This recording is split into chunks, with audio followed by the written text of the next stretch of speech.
and the All Indiana Podcast Network. This is the News 8 Daily 8 Podcast, a Wish TV News 8 update.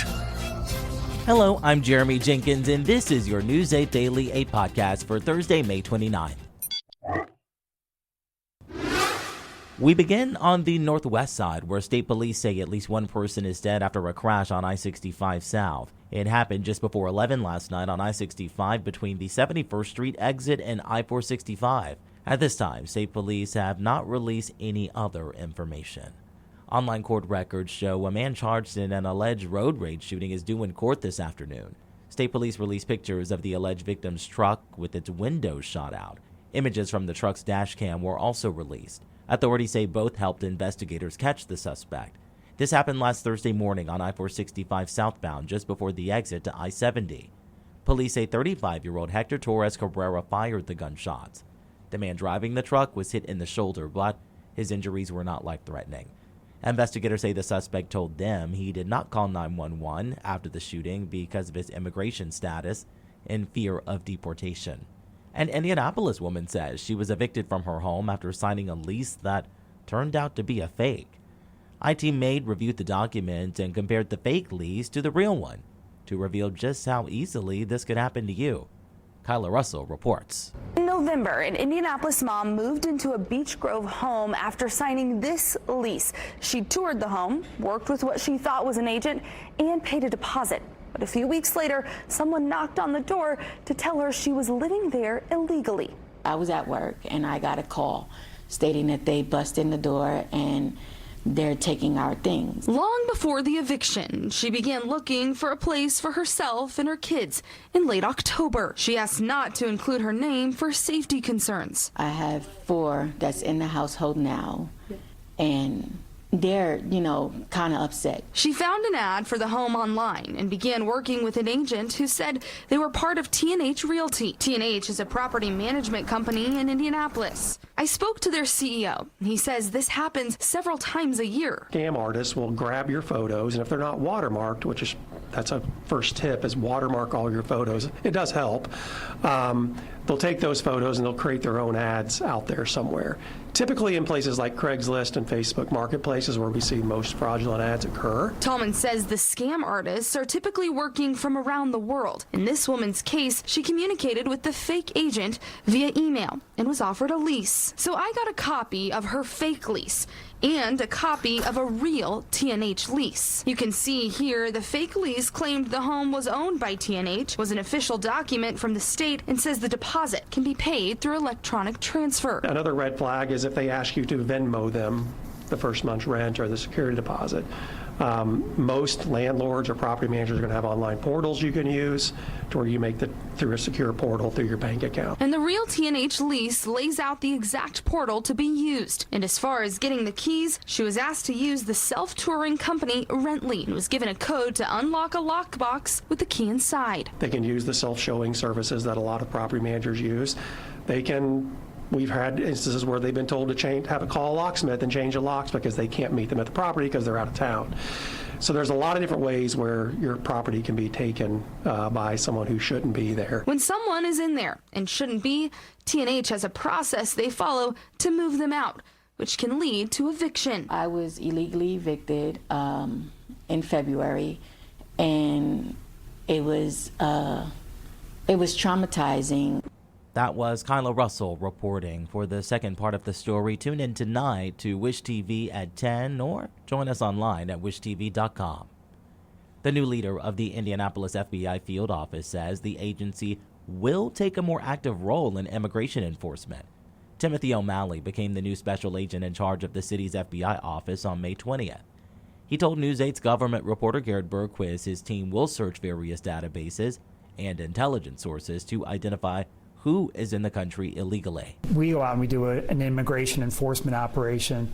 There's been a great deal of effort put into making sure that we are addressing the people that deserve to be deported from the country. You can hear more of Garrett's conversation with O'Malley this Sunday on All Indiana Politics. Well, today is the day we revealed the last Golden Apple Award winner for the year. Dave Briggs, Hannah Mordew, and the Golden Apple team talked to the staff at Charles Warren Fairbanks Exploratory School 105 to find out what makes this teacher so great. Just take a listen. She means what she says, and she says what she means. How many? Three. Very good. Looks at the whole child, and she's willing to take time with them. Thumbs up or thumbs down, yes or no? Teaching is a demanding job. It really is. Yeah. And she goes at it, and I mean dives in head first. She is one of the prominent heartbeats of our school. When I tell you, if you need an educator that is determined to fill her children with not only knowledge, but inspiration for further careers in life and just positivity, she's amazing. She fits that perfectly. To find out who this month's winner is, just head over to wishtv.com, or you can download the Golden Apple podcast where you can hear in-depth conversations with the winners. Let's talk sports. The Pacers are just hours away from trying to clinch a trip to the NBA Finals for the first time in 25 years. If the Pacers win tonight, they will take on the Oklahoma City Thunder. Tonight, the Pacers play the Knicks in Game 5 of the Eastern Conference Finals. Head coach Rick Carlisle says the team has momentum, but now is not the time to let up. Can't exhale. I mean, in the playoffs, I heard Steve Nash say this one time years ago. When you win, it feels like you're never going to lose again, and when you lose, it feels like you're never going to win again. And those are the emotions, and that's why each of these games looks and feels and is so different. Sports 8's Andrew Chernoff will be live in New York City later today ahead of tonight's 8 p.m. tip-off. As for the Fever, the team struggled in their first game since Caitlin Clark's quad injury. They took on the Washington Mystics on the road last night. DeWanna Bonner tried to keep the Fever in the game. She scored a season-high 21 points, but the Fever shot under 40% from the field as a team and fell to the Mystics 83-77. The Fever are back at home to host the Connecticut Sun tomorrow night. Well, there was a lot of offense on the pitch at Carroll Stadium as the Indy 11 shared the honors in an 8-goal thriller against Hartford Athletic. Romario Williams' late goal in stoppage time ensured last night's game finished in a 4-4 tie. It was Williams' second goal of the night. The 11's next game is on the road next Wednesday in Alabama against Birmingham Legion. When it comes to the weather, Storm Track 8 says we are in for a foggy morning. Meteorologist Marcus Bailey has your News 8 Daily 8 forecast. This morning, it's not everywhere. In fact, downtown, it's fine. But you don't have to go very far, especially to the north, when it does thicken up. And in a hurry, too, and it gets pretty rough here. So I kind of want to walk you through some things here. Let's start off first with the alert. That is a dense fog advisory for I-70 and north. And this will go until 9 o'clock. This morning. Marion County is included. Interestingly enough, Martinsville, places like Martinsville, Morgan County, Johnson County, Shelby County also included, not included rather, but they do have some fog that we're dealing with in some of our southern metro counties. These are visibilities in miles. Anything at 1 or below is where you may have a little bit of concern, okay? That's when it gets a little rough. Places like Shelbyville, Terre Haute, Bloomington, and Muncie, less than a half a mile of visibility. We're fine in Indy. Boy, that's a beautiful shot right now. But you get north of the city, it's a little rough. 55 currently, north wind at 5, which has kind of helped to promote some of the fog formation, that light wind. Low to mid-50s around central Indiana here this morning, 54 Muncie and 56 down in Shelbyville. Storm Track 8 Storm Tracker, it's pretty clean across much of central Indiana here for this morning. We are sandwiched between two systems, one going up to Canada, another into the Central Plains.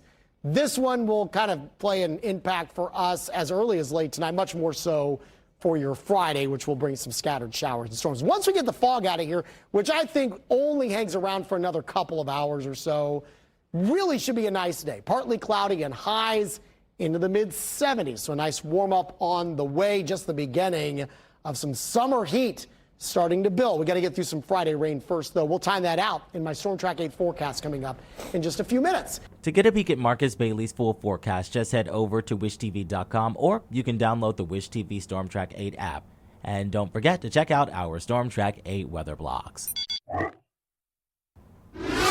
This has been your News 8 Daily 8 podcast for Thursday, May 29th. I'm Jeremy Jenkins for Wish TV and WishTV.com. This is the News 8 Daily 8 podcast, a Wish TV News 8 update on demand. For even more, on demand and on the go, connect with Wish TV on Facebook at WishTV.com and on the free Wish TV mobile app. Thank you for listening. And be sure to like, subscribe, and follow this podcast for updates every weekday morning on the All Indiana Podcast Network and wherever you get your podcast.